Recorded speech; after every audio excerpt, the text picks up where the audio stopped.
Students on my YouTube channel Kuku Chemistry पर। बच्चों, आज हम पढ़ने वाले हैं अधिशोषण के अनुप्रयोग। हमने अधिशोषण के बारे में पढ़ा था। अधिशोषण एक सतही घटना है जहां पर कण पृष्ठ की कोई भी सरफेस है, कोई भी ठोस पदार्थ है, उसकी सतह पर आके जमा हो जाते हैं। क्या उसका कोई डेली लाइफ में उपयोग हो सकता है? कि हम इतनी सी बात कहना चाह रहे हैं बच्चों कि ये हमारी सतह है कोई, और इसके ऊपर आकर कोई पदार्थ जमा होता है, तो क्या इसका कोई ऐसा डेली लाइफ में यूज़ है जो हम देख सकते हैं? तो वही अनुप्रयोग आज हम देखने जा रहे हैं। देखिए, सबसे पहला यूज़ है गैस मास्क।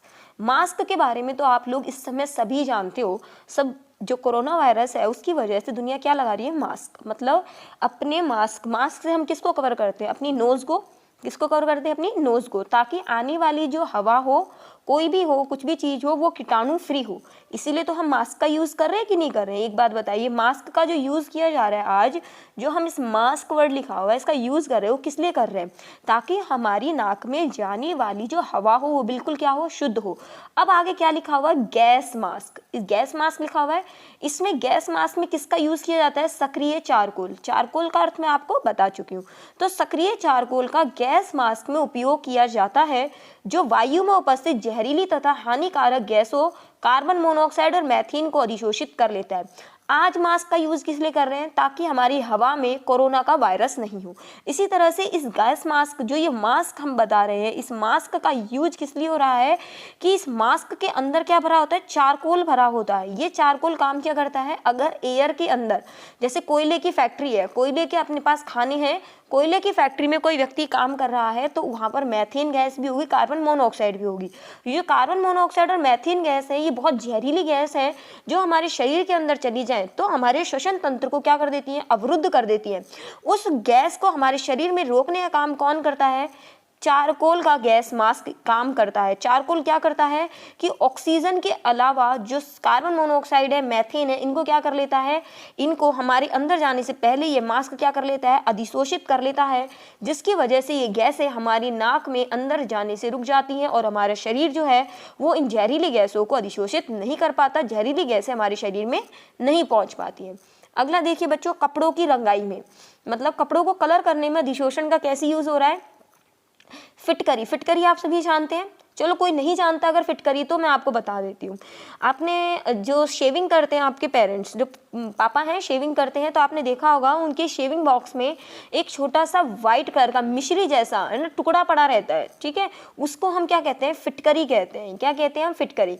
कभी भी कट वगैरह अगर लग जाता है तो वो फिटकरी फटाफट से अगर हम टच कर रहे हैं तो वो फिटकरी क्या कर लेती है? खून को वहीं की वहीं रोक देती है। उसी फिटकरी का यूज किसमें किया जाता है? कपड़ों की रंगाई में करते हैं, जहां ये रंजक के कणों को अधिशोषित कर लेती है। मतलब फिटकरी जो होती है वो कलर जो होता है, कलर को क्या कर सकती है? फिटकरी क्या करती है? कलर के कणों को अपनी ओर क्या कर सकती है? अधिशोषित कर सकती है, जो कपड़ों की रंगाई में यूज आते हैं। आगे देखिए, तीसरा है नमी को हटाने में।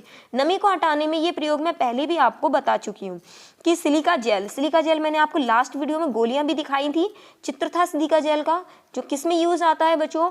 जो अपनी बॉटल्स वगैरह होती है, पानी की बॉटल होती है या महंगे उपकरण होते हैं, अगर कहीं पर नमी पहुंचने की संभावना है तो सिलिका जेल वहां से यूज कर ली जाती है। तो वायु से नमी को अधिशोषित करने में, हम जानते हैं हमारी एयर में नमी भी होती है, पानी के कण होते हैं, तो वो जलवाष्प के जो कण हैं इनको अधिशोषित करने का काम कौन करता है? सिलिका जेल करता है।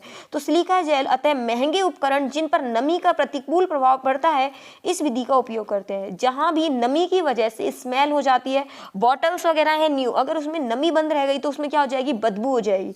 इसीलिए उस नमी को अधिशोषित करने के लिए उसमें क्या डाल देते हैं? सिलिका जेल को डाल दिया जाता है। तो हमें ये पता चल गया नमी को हटाने में किसका यूज होता है? सिलिका जेल का।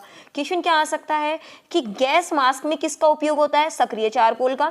कपड़ों की रंगाई में किसका उपयोग होता है? फिटकरी का अधिशोषण के रूप में। और नमी को हटाने में किस पदार्थ का उपयोग होता है? सिलिका जेल का। ये तीनों ही किस पे काम कर रहे हैं? वो तीनों ही काम कर रहे हैं अधिशोषण के सिद्धांत पर। आगे देखते हैं स्टूडेंट्स, यहाँ से देखिए, यहाँ से बच्चों तीसरा अपना चौथा पॉइंट है रंगीन अशुद्धियों को दूर करना। रंगीन अशुद्धियाँ कैसी होती हैं? चलो हम बता देते हैं। चीनी आपने देखी है घरों में सफ़ेद होती है, लेकिन वास्तविक चीनी हम आपको बता दें, वास्तविक चीनी का कलर सफ़ेद नहीं होता है। वास्तविक चीनी होती है ब्राउन कलर की। ठीक है, डार्क ब्राउन कलर की होती है, क्योंकि चीनी किससे बनती है बच्चों, गन्ने से बनती है, गुड़ और चीनी दोनों उसी से बनते हैं। तो आपने सुना भी होगा कि चीनी वास्तव में सफ़ेद नहीं होती, चीनी को सफ़ेद करने के लिए किसका यूज़ किया जाता है बच्चों, चारकोल का यूज़ किया जाता है। चारकोल क्या करता है, वो जो उसमें ब्राउन वगैरह जो कलर होता है वो चारकोल उसको क्या कर लेता है, अपनी ओर अधिशोषित कर लेता है। इसकी वजह से वो जो चीनी होती है, जो अपने में चीनी, सफ़ेद चीनी अपन यूज़ करते हैं बच्चों, वैसे हमारी सेहत के लिए हानिकारक है। तो वो चीनी का सफ़ेद किससे किया जाता है, वो चारकोल से ही किया जाता है। क्योंकि शर्करा का क्या होता है बच्चों, विलयन होता है। अगर उसमें चारकोल पटक दिया जाए उस विलयन में, चारकोल उस चीनी में से अशुद्धियों को क्या कर लेता है, अधिशोषित कर लेता है। इसी तरह से खाद्य तेल होते हैं, तो इसमें कलरफुल अशुद्धियाँ होती हैं, वो कलरफुल अशुद्धियाँ सारी चारकोल अधिशोषित कर लेता है। तो इसमें भी चारकोल के कौन से गुण का प्रयोग हुआ है, अधिशोषण का।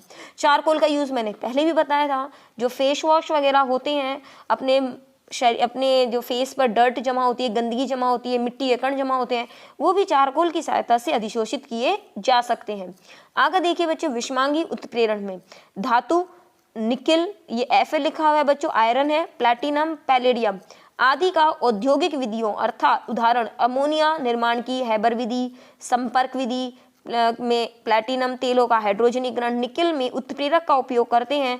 यह अधिशोषण पर आधारित है। देखिए ढंग से समझिएगा बच्चों क्या चीज़ है ये। यहाँ पे पहली बात है, विषमांगी उत्प्रेरण होता क्या है। उत्प्रेरण वैसे टॉपिक बहुत अलग अपने पास आएगा, अभी इसी चैप्टर में नेक्स्ट वीडियो में उत्प्रेरण ही आने वाला है। उत्प्रेरक का मतलब क्या होता है, उत्प्रेरक का मतलब होता है जो अभिक्रिया में यूज तो आए, लेकिन अभिक्रिया को अभिक्रिया की वेग को बढ़ा देता है उत्प्रेरक, लेकिन खुद अभिक्रिया में कोई काम नहीं करता। तो उत्प्रेरक द्वारा अभिक्रिया का वेग बढ़ाया जाता है, उसी क्रिया को क्या कहते हैं, उत्प्रेरण।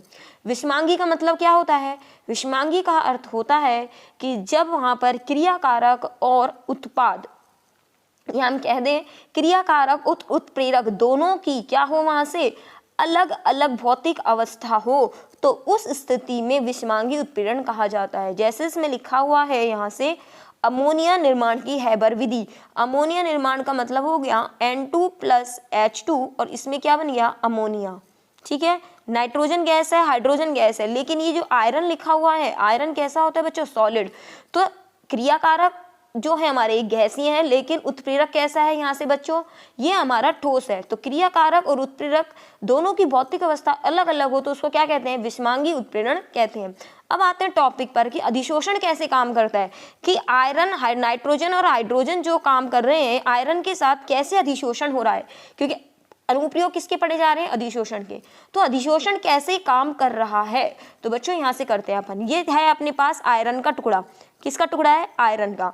इसके ऊपर क्या आई गैस, नाइट्रोजन गैस है। ये देखो, ये नाइट्रोजन गैस के अणु है। ठीक है, यहाँ से बच्चों आगे देखो, यहाँ से हम बात करते हैं, ये अपने पास हाइड्रोजन गैस के अणु है। अभी क्या है, ये दोनों दूर दूर है, लेकिन हमने आयरन को रख दिया, तो आयरन की वजह से क्या होगा, ये दोनों कण क्या होंगे, नाइट्रोजन के भी और हाइड्रोजन के भी, दोनों कण क्या होंगे, इस आयरन के ऊपर आ जाएंगे इस आयरन के ऊपर, जिसकी वजह से नाइट्रोजन के और हाइड्रोजन के, ये वाला तो अपन ने नाइट्रोजन मान लिया और ये ग्रीन वाला क्या मान लिया, हाइड्रोजन। तो ये दोनों कण क्या आ जाएंगे, इस आयरन के टुकड़े पर अधिशोषित हो जाएंगे। और जब नाइट्रोजन और हाइड्रोजन दोनों ही आयरन के टुकड़े के ऊपर आ जाएंगे, इस आयरन के टुकड़े पर नाइट्रोजन और हाइड्रोजन, मतलब नाइट्रोजन तो यहाँ से आ गया और हाइड्रोजन यहाँ से आ गया, जब दोनों टुकड़े पर इस पर आ जाएंगे तो दोनों कण क्या आ जाएंगे, पास पास आ जाएंगे। पास पास आने की वजह से क्या होगा, अभिक्रिया क्या होगी, दोनों के बीच में अभिक्रिया होगी। जैसे ही नाइट्रोजन और हाइड्रोजन दोनों मिलकर प्रोडक्ट बना देंगे, तब ये दोनों इस सतह से क्या हो जाएंगे, मुक्त हो जाएंगे। नहीं तो बच्चों फर्क क्या पड़ता, मान लीजिए एक तो अभिक्रिया हमने करी किसके लिए, एक तो अभिक्रिया करी हमने आयरन के टुकड़े पर, मान लीजिए आयरन का टुकड़ा नहीं होता, हमारे पास ये नाइट्रोजन गैस होती और ये हाइड्रोजन गैस होती। अगर आयरन का टुकड़ा मतलब अगर लोहा हमारे पास अवेलेबल नहीं होता, तो ये गैस के कण क्या रहते, एक कण यहाँ रहता, एक कण यहाँ रहता और एक कण यहाँ और एक कण यहाँ। क्योंकि गैस के कणों की क्या खासियत होती है, सारे कण कैसे होते हैं बच्चों, दूर दूर होते हैं। ठीक है, लेकिन आयरन के टुकड़े ने क्या काम किया, आयरन के टुकड़े ने इस कण को भी इसके ऊपर ले आया और हाइड्रोजन के कण को भी इसके ऊपर ले आया, जिसके कारण दोनों कण क्या आ गए, पास पास आ गए। और दोनों कण जब पास आ गए तो इनके बीच में रिएक्शन क्या हो गई, आसान।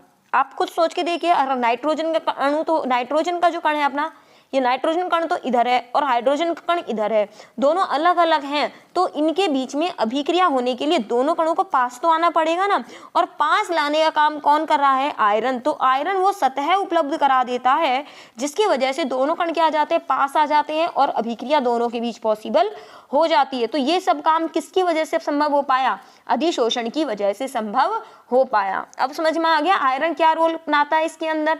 आयरन वो सतह उपलब्ध कराता है, लोहा जो है वो सतह उपलब्ध कराता है जिस पर दोनों कण पास पास आ जाते हैं। ठीक है, आगे देखिए संपर्क विधि। बच्चों जैसे अमोनिया बनाने की विधि का नाम क्या है? हैबर विधि। इसी प्रकार से H2SO4 बनाने की विधि का नाम है संपर्क विधि। इस संपर्क विधि का उदाहरण और हैबर विधि, इन दोनों का नाम आप चैप्टर नंबर 7 पी ब्लॉक में आप पढ़ेंगे। और मैं आपको बता दूं चैप्टर नंबर 7 जो है ये भी मैंने मेरे चैनल पे पढ़ा दिया है क्वेश्चन आंसर के मेथड से। आप चाहें तो इसी चैनल पे आके चैप्टर 7 को क्वेश्चन आंसर मेथड से पढ़ सकते हैं, वहां मैंने आपको पूरा चैप्टर पढ़ा रखा है। तो संपर्क विधि है H2SO4 बनाने की, वहां पर किसका यूज हो रहा है? प्लैटिनम का। तीसरा अपना उदाहरण है तेलों का हाइड्रोजनीकरण। तेलों के हाइड्रोजनीकरण का मतलब क्या है? चलो ये भी हम बता देते हैं। तेल का मतलब होता है बच्चों हाइड्रोकार्बन। तेल हाइड्रोकार्बन मतलब कार्बन और हाइड्रोजन। तेल के अंदर जो बॉन्ड्स होते हैं बच्चों, सिंगल बॉन्ड भी होता है और डबल बॉन्ड भी होता है। हाइड्रोजनीकरण का अर्थ क्या है? हाइड्रोजन का जुड़ना, अर्थात इस डबल बॉन्ड पे आके कौन जुड़ती है? हाइड्रोजन। अगर मैं इसके H पूरे कर दूं बच्चों तो H पूरे करने पर स्थिति ये होती है। ठीक है, जैसे ही H इसके पूरे होंगे अर्थात ये चीज और हाइड्रोजन दोनों आपस में क्या करेंगे? अभिक्रिया करेंगे। तो यहाँ से हाइड्रोजन गैस CH2 और ये CH लिखा हुआ है, हाइड्रोजन गैस क्या होगी? जुड़ जाएगी। एक H यहाँ जुड़ जाएगा और एक H यहाँ जुड़ जाएगा, दोनों और H जुड़ जाएंगे, अर्थात हाइड्रोजन का जुड़ना। करण मतलब बच्चों हमेशा क्या होता है? जुड़ना। हाइड्रोजनीकरण अर्थात हाइड्रोजन का जुड़ना, अर्थात तेल जो होते हैं वो हाइड्रोकार्बन होते हैं जिसके अंदर डबल बॉन्ड होता है, वहां पर हाइड्रोजन जुड़ जाती है। तो हाइड्रोजनीकरण, तेलों का हाइड्रोजनीकरण होने पर होता है क्या है बच्चों? इससे निर्माण होता है वनस्पति घी का। बच्चों एक बहुत बड़ा टॉपिक है, मैं आपको एक चीज बता दूं, तेलों का हाइड्रोजनीकरण। यहाँ तो एक शब्द दिया है कि तेलों का हाइड्रोजनीकरण निकल की उपस्थिति में किस वजह से होता है? अधिशोषण की वजह से होता है। इसमें भी वही सेम प्रक्रिया होती है। ये निकल का टुकड़ा है, यहाँ जो तेल है अपने पास, ये वाला अपने पास तेल के कण है और इस पर क्या प्रवाहित की जाती है? Hydrogen gas. तो हाइड्रोजन गैस जब प्रवाहित की जाती है तो हाइड्रोजन गैस को ये अधिशोषित कर लेती है निकल की सतह, और आसानी से हाइड्रोजन जो होती है वो तेलों के साथ जुड़ जाती है और वनस्पति घी का निर्माण हो जाता है। आपको एक बात बता दूं, वनस्पति घी जो होता है अपना वो इसी तरह से बनाया जाता है, तेलों पर हाइड्रोजन गैस को प्रवाहित करके। घी के अंदर सारे बॉन्ड सिंगल होते हैं जबकि तेल के अंदर बहुत सारे डबल बॉन्ड भी मौजूद होते हैं, इसीलिए तेल पाई बॉन्ड होने के कारण कभी भी जमता नहीं है, जबकि घी के अंदर सारे बॉन्ड कैसे होते हैं? सिंगल बॉन्ड होते हैं, सिग्मा बॉन्ड होते हैं, जो सिकुड़ने के कारण जम जाता है घी यहाँ से। तो मैं आपको इसीलिए कह रही हूँ तेलों का हाइड्रोजनीकरण बहुत बड़ा टॉपिक है जिसके अंदर किसकी अभिक्रिया का प्रयोग हो रहा है? अधिशोषण, मतलब निकल की सतह पर हाइड्रोजन आके जमा हो जाती है। तो आगे लिखा हुआ है में उत्प्रेरक के रूप में उपयोग करते हैं और ये सब अधिशोषण पर आधारित है। हालांकि बच्चों मैं आपको बता दूं टॉपिक केवल विषमांगी उत्प्रेरण था, लेकिन इसके अंदर चीजें इतनी सारी थी जो हमने यहाँ से यूज करी। पहले हमने उत्प्रेरण को समझा, फिर विषमांगी सबको समझा, फिर हमने एक चीज समझी कि वास्तव में क्या होता है यहाँ पे, और हमें पता चल गया अमोनिया बनाने की विधि का नाम हैबर विधि है, H2SO4 बनाने की विधि का नाम संपर्क विधि है। हैबर विधि में आयरन यूज होता है, तेलों का हाइड्रोजनीकरण जो होता है बच्चों निकल की उपस्थिति में भी होता है, प्लैटिनम की उपस्थिति में भी होता है, और ये सब उत्प्रेरक के रूप में यूज होते हैं। और ये सब किस विधि पर आधारित है? अधिशोषण पर आधारित है। हालांकि टॉपिक छोटा सा था लेकिन नॉलेज बहुत सारी थी इसके अंदर। चलिए आपको कुछ पूछना है तो मुझसे कमेंट बॉक्स में कमेंट करके पूछ सकते हैं, ठीक है। चलिए आगे नेक्स्ट अनुप्रयोग पर चलते हैं। देखिए बच्चों नेक्स्ट अनुप्रयोग है अपना आयन विनिमय रेजिन या जल के विलवणीकरण में। बच्चों टॉपिक ऐसा दिया होता है कि कई बार तो हम टॉपिक ही नहीं समझ पाते। जल का विलवणीकरण होता है जल में से। अब मैं फिर से आपको बता दूं, अगर वी शब्द को इसमें से हटा दो ना बच्चों तो शब्द क्या बचता है? लवणीकरण। लवणीकरण का मतलब होता है लवण का जुड़ना, और वी शब्द अगर इसमें लग गया बच्चों, और शब्द देखो यहाँ से पकड़ो केमिस्ट्री को, वी शब्द अगर यहाँ से लग गया तो वी का मतलब हो गया लवणों का हटना। पानी के अंदर बहुत सारे आयन होते हैं, H+ और OH आयन तो होते ही है क्योंकि पानी क्या होता है? H2O। तो H+ और OH- तो होते हैं, लेकिन पानी को जब शुद्ध किया जाता है तो उसमें अन्य जो आयन है कैल्शियम आयन, मैग्नीशियम आयन जो हैं वो यहाँ से हटा दिए जाते हैं। तो वो कैल्शियम और मैग्नीशियम आयन को हटाने को ही उसने क्या बोला है? जल का विलवणीकरण। आयन विनिमय रेजिन क्यों लिखा हुआ है बच्चों? आयन विनिमय मतलब एक आयन हटाकर दूसरे आयन को रिप्लेस किया जाता है। जैसे मान लीजिए कैल्शियम आयन को हटाया जाएगा तो कौन सा आयन लगाया जाएगा उसकी जगह? H+ आयन लगाया जाएगा। तो यहाँ से मैं आपको कह रही हूँ आयन विनिमय का मतलब है एक आयन को हटा के दूसरा आयन, अगर वो धनायन की अशुद्धि है तो धनायन को हटाया जाता है और H+ आयन लगाया जाता है, और अगर ऋणायन की अशुद्धि है तो उस अशुद्धि वाले ऋणायन को हटा के वहां पर OH- को रिप्लेस किया जाता है। और ये सारी प्रक्रिया जो होती है वो रेजिन नाम का एक केमिकल होता है जिस पर की जाती है, इसीलिए इसका नाम हो गया आयन विनिमय रेजिन या जल के विलवणीकरण। मतलब होता क्या है बच्चों, ये यहाँ से हमने एक पात्र ले लिया, इसके अंदर रेजिन भरा होता है, ठीक है। वो रेजिन किसका होता है? वो केमिकल मान लो एक तरह से, इस रेजिन को क्या मान लो? केमिकल। तो उसके अंदर होते हैं कार्बनिक बहुलकों में उपस्थित उदाहरण जैसे कार्बोक्सिलिक अम्ल, सल्फोनिक अम्ल, एमीन समूह। ये जल में से विशिष्ट आयनों को अधिशोषित करने की क्षमता रखते हैं। जैसे मान लीजिए इस रेजिन के अंदर कौन सा आयन है? अपना NH2 आयन है, ठीक है। अब ये क्या करता है, यहाँ से अगर इसके ऊपर अशुद्ध पानी गुजारा जाए, क्या गुजारा जाए? अशुद्ध पानी गुजारा जाए, तो ये क्या करेगा? जो दूसरे प्रकार के आयन है उनको क्या कर लेगा? अधिशोषित कर लेगा। क्या कर लेगा? अधिशोषित। जैसे आगे ये मैं COH का ले लेती हूँ, COH ज्यादा आसान एग्जाम्पल। जैसे ये अपना रेजिन किसका भरा हुआ है? जिसके अंदर पीछे क्या है? COH है। हमने पानी, इसमें क्या होगा? H+ आयन क्या होंगे? यहाँ से निकल जाएंगे। क्या निकल जाएंगे यहाँ से? H+ आयन, क्यों? CO- और H+ आयन, ठीक है। पानी का जो लवण है उसके अंदर किसकी अशुद्धि है? कैल्शियम आयन की। तो ये कैल्शियम आयन इस H+ आयन से क्या हो जाएगा? हट जाएगा, जिसकी वजह से H+ आयन तो आ जाएगा पानी में और कैल्शियम आयन इसको अधिशोषित कर लेगा। तो ये सारे जो समूह होते हैं ये विभिन्न आयनों को अधिशोषित कर लेते हैं। और खारा पानी, कठोर जल मतलब खारा पानी मीठा बनाने में उपयोगी होता है। तो सारी प्रक्रिया किससे संभव हो पाती है? अधिशोषण के द्वारा ही संभव हो पाती है। अगर आपने 11th क्लास पढ़ी हो बच्चों तो मैं आपको थोड़ा सा याद दिला दूं, ये सारी चीजें जो हैं ये आपका हाइड्रोजन एक चैप्टर था 11th क्लास में। P ब्लॉक से पहले था, S ब्लॉक से पहले था ये चैप्टर हाइड्रोजन। आपका चैप्टर भी मैं आपको बता दूं तो ये कौन सा था आपका? 8वां आपका ऑक्सीडेशन वाला था। ये आपका नवा चैप्टर था बच्चों हाइड्रोजन, जिसके अंदर परम्यूटेड विधि थी। वो परम्यूटेड विधि जो थी वो आयन विनिमय रेजिन वाली ही है, ठीक है। तो ये वाला काम होता है, आयन विनिमय रेजिन से कठोर जल को, पानी को मृदु बनाया जाता है। और ये सारा किस विधि पर आधारित है? अधिशोषण पर। चलिए नेक्स्ट देखते हैं टॉपिक अपना, उच्च निर्वात को उत्पन्न करने में। बच्चों निर्यात शब्द लिख रहा है, आप जब नोट्स लिखें तो कृपया करके निर्यात ना लिख के इसको क्या कर लें? निर्वात कर लें। और नोट्स के लिए मैं आपको बता दूं, आपको अनुप्रयोग में मेन चीज अगर लिखना चाहो तो यहाँ से केवल हेडिंग लिख लेना, क्योंकि पेपर में अगर आए तो अधिशोषण के हो सकते 4 अनुप्रयोग पूछे जाए, तो अंदर की लैंग्वेज लिखने की इतनी आवश्यकता नहीं होगी। चलिए निर्वात का मतलब तो आप सभी जानते हैं। निर्वात वो जगह होती है जहां कुछ भी उपस्थित ना हो, ना ही तो हवा हो, ना पानी हो, ना ठोस द्रव गैस, कुछ भी उपस्थित ना हो। निर्वात का मतलब होता है बिल्कुल खाली, मतलब कुछ भी ना हो, वहां पर हवा भी ना हो।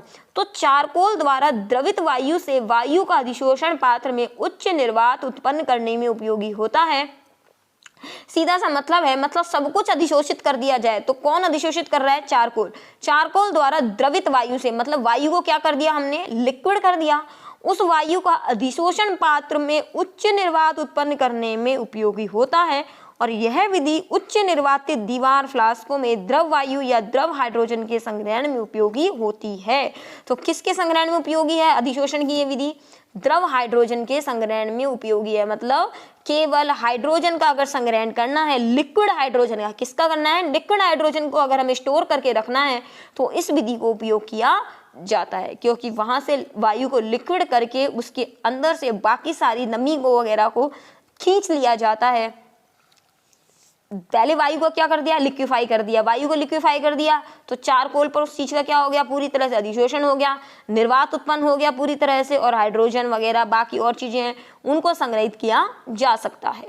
ठीक है बच्चों, यहाँ से एक चीज और बता दूं, बुक में एक और चीज लिखी हुई है कि गुणात्मक विश्लेषण में एल्यूमिनियम आयन के लेख परीक्षण में लिखा हुआ है। मैं आपको बता दूं एक चीज, यहाँ से मैंने नहीं डाला है तो मैं यहाँ से इसलिए बता रही हूँ कि यहाँ आपका क्वेश्चन नहीं रह जाए कि लेख परीक्षण किस आयन के लिए किया जाता है। हालांकि लेख परीक्षण के बारे में आपको जानकारी यहाँ नहीं दे रही हूँ, क्योंकि ये लेख परीक्षण आपके ना तो प्रैक्टिकल वाले सिलेबस में है ना ही इसमें। आप इतना ध्यान रख लीजिए, पेपर में अगर आ जाए केवल लर्निंग क्वेश्चन है कि लेख परीक्षण किसके लिए उपयोगी है, वो है एल्यूमिनियम आयन के लिए। आपने प्रैक्टिकल लैब में कुछ प्रैक्टिकल्स तो किए होंगे बच्चों, वहाँ पर हम करते थे कैल्शियम आयन का परीक्षण कर लिया हमने, और हमने किस किस का नाइट्रेट का, नाइट्राइट आयन, या हम कह दें लेड वगैरह, आयरन वगैरह, तो इनके जो परीक्षण किए जाते हैं ये सभी गुणात्मक विश्लेषण में आते हैं। तो वहाँ पर भी अधिशोषण की विधि का प्रयोग किया जाता है। अधिशोषण मतलब उसको सतह पर जमाने वाली चीज। चलिए एक और अनुप्रयोग है बच्चों यहाँ से, उसका नाम है वर्ण लेखिकी। वर्ण लेखिकी क्या है एक बार ये समझ लेते हैं बच्चों। देखिए यहाँ से अधिशोषण के अनुप्रयोग में क्रोमेटोग्राफी लिखा हुआ है, यहाँ से आगे वाला शब्द भूल जाइए एक बार को। क्रोमेटोग्राफी को हिंदी में कहते हैं बच्चों वर्ण लेखिकी। क्या कहते हैं शब्द? वर्ण लेखिकी। वर्ण लेखिकी को इंग्लिश में शब्द कहते हैं क्रोमेटोग्राफी।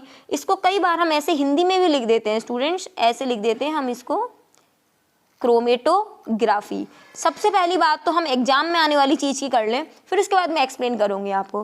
क्रोमेटोग्राफी किस पर आधारित है? क्रोमेटोग्राफी अधिशोषण के सिद्धांत पर आधारित है। ढंग से समझ लीजिए इस शब्द को। जो पेपर में आने वाला क्वेश्चन था वो मैंने आपको बता दिया। अगर अब आप चाहें वीडियो को छोड़ना तो आप छोड़कर जा सकते हैं, क्योंकि इसके बाद की जो चीज़ मैं समझाने वाली हूँ वो एग्जाम में तो नहीं आएगी, लेकिन क्रोमेटोग्राफी का यूज कैसे किया जाता है, आखिर ये कलरफुल डायग्राम मैंने अपनी वीडियो में क्यों डाले हैं, इसका मतलब क्या है, ये मैं चीज़ समझाऊंगी आगे। मैं फिर से कह दूँ क्वेश्चन पेपर में नहीं आएगा उससे, लेकिन कंसेप्ट आपका पूरा क्लियर हो जाएगा। यहाँ से मैं आपको वो चीज़ समझाने वाली हूँ। वर्ण लेखिकी क्रोमेटोग्राफी किस सिद्धांत पर आधारित है? अधिशोषण के सिद्धांत पर आधारित है। अब जानते हैं कि वास्तव में वर्ण लेखिकी होता क्या है, क्रोमेटोग्राफी होता क्या है। आइए समझिए। मैं फिर से कह रही हूँ, जिसको कंसेप्ट क्लियर करना है वास्तव में क्या चीज होती है वो तो रुके, अन्यथा आप जा सकते हैं वीडियो से। चलिए जिनको समझना है वो आप रुके रहिए और समझिए इस चीज को। मान लीजिए हमारे पास क्या है, एक विलियन है, ठीक है, ये हमारे पास विलियन है जिसके अंदर आपको यहाँ पे जो सोल्यूशन दिख रहे हैं 3 कलर के सोल्यूशन है। रेड, एक तो पिंक है, एक ऑरेंज और एक ग्रीन है। 3 कलर दिख रहे हैं ना आपको, ये देखो 1, 2 और ये 3। ये तीनों कलर के जो सोल्यूशन है वो इसके अंदर क्या है, मिक्स है। क्या है, तीनों मिक्स हैं। जैसे कलर मिक्स नहीं कर देते, ऐसे तीनों सॉल्यूशन मिक्स हैं। लेकिन इन तीनों सॉल्यूशन की खास बात क्या है, इस खास बात यह है कि इनकी अधिशोषित होने की क्षमता अलग अलग है। कोई ज़्यादा अधिशोषित होगा और कोई कम अधिशोषित होगा। मतलब अगर मैं ये मान लीजिए क्या है, चौक का टुकड़ा है और आपने इस चौक के टुकड़े के ऊपर ये वाला जो विलियन आपके सामने दिख रहा है वो आपने इस चौक के टुकड़े पर यहाँ से डाल दिया। अब इसकी तीनों कलर की अधिशोषित होने की क्षमता अलग अलग है। जिसकी अधिशोषित होने की क्षमता ज़्यादा होगी वो सबसे ऊपर क्या होगा, सबसे पहले जमा हो जाएगा। सबसे पहले आप ये समझिए, सबके जमने की क्षमता अलग अलग है। जैसे आपने फ्रिज में क्या रख दिए, आपने कोई चीज़ रख दी, आपने देखा वो फटाफट से जम गई। तो इसी तरह से ऐसे मान के चलिए इन तीनों में से, तीनों कलर में से इनके जमने की क्षमता अलग अलग है। ठीक है, यहाँ से हमने क्या कर लिया, ये इस तरह से यहाँ से हमने ले लिए कि इसकी जमने की, इसकी मान लो पिंक कलर की जमने की क्षमता सबसे ज़्यादा है। सबसे पहले ये जमा हो गया। फिर किसकी क्षमता ज़्यादा है जमने की, पिंक, इस वाले की क्षमता ज़्यादा है जमने की। फिर हमने क्या ले लिया है यहाँ से बच्चों, फिर हमने देखा कि किसकी ज़्यादा क्षमता है जमने की, ग्रीन कलर की है। ठीक है, तो जिसकी सबसे ज्यादा होगी वो तो सबसे पहले जम गया, जिसकी थोड़ी कम हुई वो सेकंड नंबर पे जम गया, जिसकी सबसे कम हुई वो थर्ड नंबर पे जम गया। तो अब देखते हैं बाकी मैंने किया क्या है यहाँ से। लेकिन वो जम तो गया, लेकिन अब इसको अलग अलग कैसे करें, तो वही चीज यहाँ से हम आप अब समझेंगे। हमने क्या लिया है बच्चों, एक ब्यूरेट लिया है। हमने क्या लिया है, एक ब्यूरेट। सबने ब्यूरेट तो देखा होगा, केमिस्ट्री लैब में तो सब गए होंगे। और नहीं गए हो ना केमिस्ट्री लैब में और आपने ब्यूरेट नहीं देखा है तो बच्चों आप यहाँ पे देख लो, ये आपको जो नली दिखाई दे रही है ना, ये ब्यूरेट है। वैसे मैं आशा करती हूँ जब भी स्कूल खुले तो अपने टीचर से कहना कि सर हमें ब्यूरेट दिखा दीजिए एक बार, हमें देखना है ना, तो कोई मना नहीं करेगा। वैसे सबने देखा होगा 90%, क्योंकि टाइट्रेशन का प्रैक्टिकल होता है ये। तो ये ब्यूरेट होता है। इस ब्यूरेट के हमने क्या कर दिया, ये ब्लू कलर का सैंपल दिख रहा है आपको, इसको आप ऐसा मान लो चौक, ऐसे ये सिलिका जेल होती है। क्या होती है, सिलिका जेल। सिलिका जेल कैसी होती है, वो गोलियां याद करो जो पिछली वीडियो में दिखाई थी हमने। वो जो गोलियां होती है उनको क्रश करके, चूरा करके इसके अंदर भर दो। भर दिया, ये चूरा करके इसके अंदर हमने क्या करा, भर दिया। एक सेकंड बच्चों, मैं थोड़ा सा आपकी सुविधा के लिए और अच्छे से बिल्कुल इसी के जैसा ले लेती हूँ, है ना। ये देखो आप बच्चों, यहाँ से देखो, यहाँ से हमने क्या करा, वो जो चौक था वो हमने इसको चूरा करके इसके अंदर क्या करा बच्चों, हमने भर दिया यहाँ से इसको। एक सेकंड, है ना, देखो क्या करा हमने यहाँ से इसको, ये हमने यहाँ से लिया और इसको एकदम चूरा करके यहाँ पे क्या कर दिया, इसको भर दिया। अब भरने से हुआ क्या, इसको भर के हमने सुखा दिया। सिलिका जेल को मान लो चाहे चौक, चौक ज़्यादा आसान रहेगा क्योंकि आपने देखा हुआ है, और चौक को आप इतना भी जानते हो कि इसके ऊपर पानी डालेंगे तो अधिशोषित हो जाएगा। चौक मैं केवल आपके समझने के लिए कह रही हूँ। वैसे किसको भरा जाता है, हम यहाँ पे भरते हैं सिलिका जेल को पीस कर उसका जेल बना के यहाँ से इसको भर देते हैं। अब क्या करा, ये जो सैंपल मैंने आपको बता रखा था जिसके अंदर तीनों चारों कलर हैं, ग्रीन भी है, पिंक भी है और ऑरेंज भी है, ये अपना सैंपल था। अब इस सैंपल को, इस वाले सैंपल को इसके ऊपर डाला हमने, ठीक है। इसके ऊपर जब हमने इस सैंपल को डाला तो क्या हुआ, ये आके जमा हो गया। ये देखिए ये यहाँ से जमा हो गया आके। अब धीरे धीरे देखो इसमें दो चीज लिखी हुई है, एक मोबाइल फेज और एक सैंपल सेपरेशन। मोबाइल फेज का मतलब होता है जो गतिशील प्रावस्था है, स्टेशनरी फेज का मतलब होता है जो रुकी हुई है। स्टेशनरी फेज मतलब रुकी हुई अवस्था, मोबाइल फेज मतलब गतिशील अवस्था। तो ये तो रुकी हुई है और ये गति करेगी अपनी, सैंपल क्या करेगा, गति करेगा। सैंपल गति करेगा तो होगा क्या, इसमें से पिंक कलर जो होगा ना वो सबसे पहले क्या हो जाएगा, यहाँ से जमा हो जाएगा। बच्चों ये तो सैंपल है, अब इसमें से कलर आगे होगा, सबसे पहले पिंक कलर यहाँ से आके रुक जाएगा क्योंकि इसकी अधिशोषित होने की क्षमता सबसे ज्यादा है। और फिर इसके अंदर से जो ऑरेंज वाला जो सैंपल है अपना, ये देखिए यहाँ से, ये बच्चों यहाँ से ये वाला ऑरेंज वाला, फिर इसमें से आगे इस सैंपल में से जो दूसरा वाला पदार्थ है वो गति करने लगेगा, इसकी गति थोड़ी ज्यादा होती है, तो यहाँ पे आके अपना दूसरा वाला पदार्थ जो होगा वो आगे बहकर इकट्ठा हो जाएगा। फिर इसके बाद तीसरा पदार्थ आएगा। तीसरा पदार्थ कौन सा है, ये तीसरा नंबर का, ये यहाँ पर आके जमा हो जाएगा। इसका मतलब सबसे कम अधिशोषित होने की क्षमता किसकी थी, ग्रीन वाले की, तभी तो वो आगे चलता रहा। अधिशोषित होने की क्षमता कम होती तो फिर क्या होता है, यहाँ से ये वो ऊपर ही रुक जाता। अब हम इसको अलग अलग कैसे करेंगे। अब बच्चों क्या करा जाता है, देखो अब इसके बाद क्या होता है, अब ये गति करते करते क्या होते हैं, ये आगे पहुंचते हैं, ये देखो आगे पहुंच गए। अब इसके अंदर हम क्या करते हैं बच्चों, एक हम केमिकल डालते हैं इसके ऊपर, जो इस केमिकल इसको घोलता है। केमिकल जब इसको घोलता है तो जिसकी अधिशोषित होने की क्षमता कम होती है वो इसमें से बहकर बाहर निकल जाती है और इसको पूरे पदार्थ को एक बीकर में इकट्ठा कर लिया जाता है। जब ग्रीन कलर पूरा निकल जाता है तो बीकर चेंज कर लिया जाता है और ऑरेंज कलर का पदार्थ निकलना शुरू हो जाता है। फिर इसको निकाल दिया जाता है तो लास्ट वाला जो बचा उसको अलग से निकाल लिया जाता है। तो ये सब किससे पॉसिबल हो पाया, अधिशोषण से पॉसिबल हो पाया। क्रोमेटोग्राफी क्यों नाम दिया गया इसका, क्योंकि क्रोम मतलब क्या होता है, कलर होता है। तो इसके अंदर सब्सटेंस कैसा होता है बच्चों, कलरफुल होता है। और कॉलम क्यों कहा गया, क्योंकि कॉलम का मतलब होता है स्तंभ, और ये जो स्तंभ होता है हिंदी में बच्चों, हिंदी में स्तंभ क्रोमेटोग्राफी कहते हैं। और एक स्तंभ ही तो बना हुआ है, ये एक स्तंभ ही तो बना हुआ है, नहीं बना हुआ है ये, तो ये स्तंभ के समान हमें दिख रहा है, तो इसीलिए इसका नाम दिया गया कॉलम क्रोमेटोग्राफी। वैसे क्रोमेटोग्राफी पेपर क्रोमेटोग्राफी भी होती है जिसके अंदर स्तंभ को यूज ना करके हम कागज के टुकड़े को यूज करते हैं। वो कागज होता है वो स्पेशल प्रकार का आता है जिसके ऊपर अधिशोषण होता है। पालक के अंदर जो अपने पास कलर अलग अलग पिगमेंट होते हैं उनको अलग अलग करने के लिए किया जाता है। गैस क्रोमेटोग्राफी भी होती है जिसके अंदर गैस के आयनों को अलग अलग किया जाता है। तो इस प्रकार ये पूरा मैंने आपको बता दिया अधिशोषण के अनुप्रयोग। चलिए जिन्होंने यहाँ से सुना है उनको एक अच्छी बात बता देते हैं। ये पूरा कंसेप्ट बच्चों आपका जो छठा चैप्टर है 5वें के बाद, उसमें लास्ट में, बिल्कुल लास्ट में एक टॉपिक आएगा अधिशोषण वाला, वर्ण लेखी की फिर से रिपीट होगा छठे चैप्टर में, जिसको आपने 5वें चैप्टर में ही बहुत आसानी से समझ लिया है। ठीक है बच्चों, जो बच्चे रुके थे उनको फायदा भी हो गया आपने कि हम रुके, हम कंसेप्ट समझने के लिए। और बता दूं, जैसे जैसे आप हायर क्लास में जाओगे, ऊंची क्लासेस में जाओगे, अगर केमिस्ट्री को कंटिन्यू रखते हो तो वहाँ क्रोमेटोग्राफी बार बार यूज आएगा। और ऊंची क्लासेस में, हायर क्लासेस में इसका प्रैक्टिकल भी आप कर पाओगे, जैसा कि हमने किया हुआ है MSc में। ये प्रैक्टिकल जो होता है वो बच्चों को दिया जाता है करने के लिए, और ये प्रैक्टिकली रूप में किया जाता है। ठीक है स्टूडेंट्स, चलिए आपने बहुत धैर्य के साथ सुना इस अधिशोषण को और क्रोमेटोग्राफी को। आशा करती हूँ इस कलरफुल डायग्राम से आपको बहुत अच्छे से समझ में भी आया होगा। तो बच्चों, मेरी मेहनत आपको अच्छी लग रही है तो प्लीज़ आप अपनी क्लास के और बच्चों के साथ, अपने फ्रेंड्स के साथ शेयर कीजिए, उन बच्चों को भी इसका लाभ दीजिए कि हाँ, हम स्लाइड वगैरह से बहुत अच्छे से समझ रहे हैं। बच्चों, ये मेहनत जो है वो अपने क्लास के बच्चों के लिए आप उन तक पहुंचाएंगे तो ये मेरी मेहनत जो यहाँ घर से कर रहे हैं हम, वो हमारी सफल होगी। तो गोविंदगढ़ स्कूल के जो बच्चे हैं, government senior secondary school Govindgarh के, मेरी क्लास के बच्चे, उन्हें अगर समझ आ गया उनसे तो मैं कह ही सकती हूँ हक से, क्योंकि मेरी क्लास है, मेरे बच्चे हैं मेरी क्लास के, कि आप प्लीज़ मुझे जरूर बताइएगा कमेंट करके कि हाँ मैडम, हमें यहाँ से समझ आ गया। ओके स्टूडेंट्स, मुझे बताइएगा टॉपिक्स इंटरेस्टिंग लग रहे हैं या नहीं लग रहे हैं। बस मेरी एक ही रिक्वेस्ट है, इसको ज़्यादा से ज़्यादा बच्चों, अपनी क्लास के बच्चों तक और बच्चों तक जो और स्कूल के बच्चे इसमें जुड़े हुए हैं उन तक प्लीज़ शेयर कीजिएगा। धन्यवाद। मिलते हैं अपन नेक्स्ट वीडियो में उत्प्रेरण के साथ। हम नेक्स्ट टॉपिक पढ़ने वाले हैं कैटालाइसिस। बच्चों थोड़ा सा बस एक चीज़ और कहना चाहूँगी, हो सकता है वीडियो आने में 1-2 दिन का, नेक्स्ट वीडियो आने में गैप लग जाए, तो कोऑपरेट कीजिएगा, कि इंतज़ार कीजिएगा कि नेक्स्ट डे वीडियो आ जाएगी। कभी कभी की बात कर रही हूँ।